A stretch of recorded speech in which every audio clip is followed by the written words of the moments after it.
नमो नारायण साथियों, मैं हूं पंडित आशीष वस्त लखनऊ से आपका अपना ज्योतिषी एस्ट्रोविद आशीष के इस ज्योतिषीय मंच पर आप सभी प्रबुद्ध दर्शकों का बहुत बहुत स्वागत व अभिनंदन करता हूं।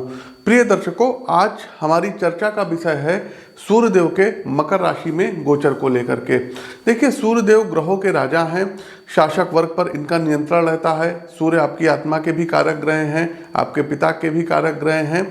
तो जब सूर्यदेव का मकर राशि में गोचर होगा तो सभी 12 राशियों पर क्या प्रभाव पड़ेगा, और इसके अलावा साथियों सूर्यदेव के मकर राशि में जाते ही और देवगुरु बृहस्पति चूंकि अभी वृषभ राशि में गोचर कर रहे हैं, तो पूर्ण कुंभ की इस बार प्रयागराज में शुरुआत जो है हो रही है। पूर्ण कुंभ लग रहा है और जैसे ही सूर्यदेव मकर राशि में प्रवेश करेंगे तैसे ही पहला पुण्य स्नान जो है आपको देखने को मिलेगा अखाड़ों के द्वारा। तो आप सभी लोग जहाँ पर भी हैं, प्रयास करिए कि उत्तर प्रदेश में प्रयागराज एक जगह पड़ती है, इसका जो है क्या कहते हैं, तमाम जो है पुस्तकों में, तमाम पुराणों में, वेदों में इसका वर्णन आता है कुंभ का।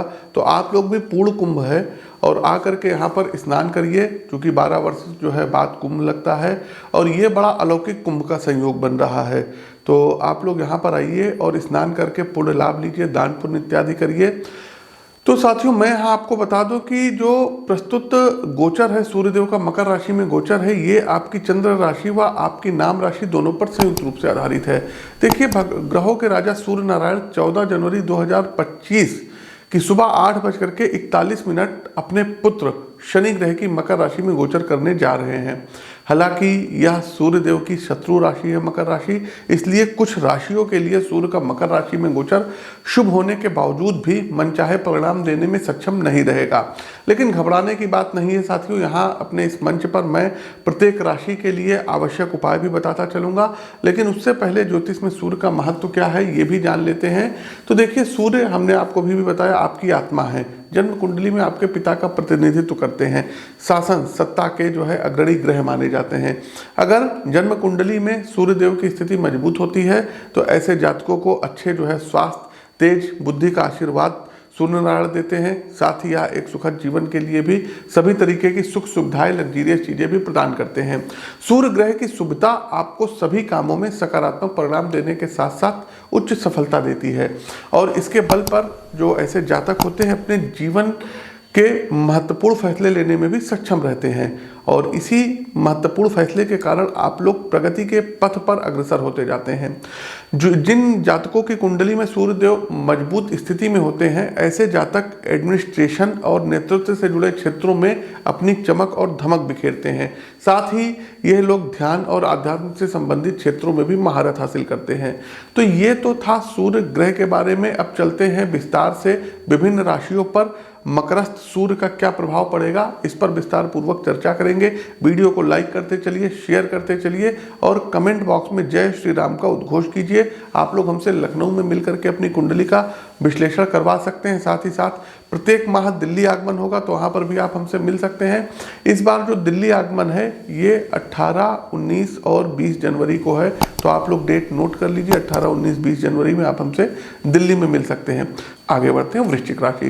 वृश्चिक राशि वालों के लिए सूर्य ग्रह आपके 10वें भाव के स्वामी हैं, और अब ये आपके 3रे भाव में गोचर करेंगे, और इनकी जो 7वीं दृष्टि रहेगी ये आपके 9वें भाव पर रहेगी। तो इसके फलस्वरूप सूर्य के मकर राशि में गोचर के दौरान भाई बहनों के साथ आपके रिश्तों में कहीं ना कहीं समस्याएं जन्म ले सकती हैं। हालांकि यह अवधि आपको यात्राओं के माध्यम से लाभ भी करवाएगी। कैरियर की बात करें तो वृश्चिक राशि के जातक इस दौरान प्रगति हासिल करने के साथ साथ लाभ भी प्राप्त करेंगे, जो कि आपकी मेहनत और प्रयासों का परिणाम होगा। व्यापार करने वाले जातक सूर्य गोचर की अवधि में बिजनेस को बिना किसी परेशानी के चला सकेंगे और साथ ही लाभ भी प्राप्त कर सकेंगे। आर्थिक जीवन में आपकी आय में भारी वृद्धि देखने को मिलेगी और इसके परिणाम स्वरूप आप बचत भी कर सकते हैं। प्रेम संबंधों में आप जीवन साथी के सामने अपने विचारों को रखने में सक्षम रहेंगे। साथ ही आप एक दूसरे से दिल खोल करके बातें अपनी करेंगे।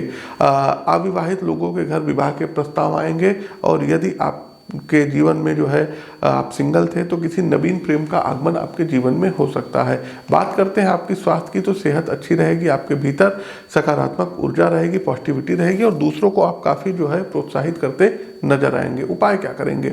प्रतिदिन सूर्य देव को जल में लाल कुमकुम मिला करके अर्घ दीजिए और सूर्य देव के समक्ष बैठ करके हाथ जोड़ करके आदित्य हृदय स्तोत्र का पाठ करिए। तो प्रिय दर्शकों, ये तो था सभी 12 राशियों का मकरस्थ सूर्य का प्रभाव। कैसा लगा कमेंट बॉक्स के माध्यम से और ईमेल के माध्यम से हमें अवगत अवश्य कराएं। नए हैं तो चैनल को सब्सक्राइब करिए, बेल आइकन दबाइए। अपनी वाणी को विराम देते हुए ज्योतिष के इस मंच से मैं पंडित आशीष वत्स आप सभी प्रबुद्ध जातकों से विदा लेता हूं। तब तक के लिए नमस्कार, राम राम।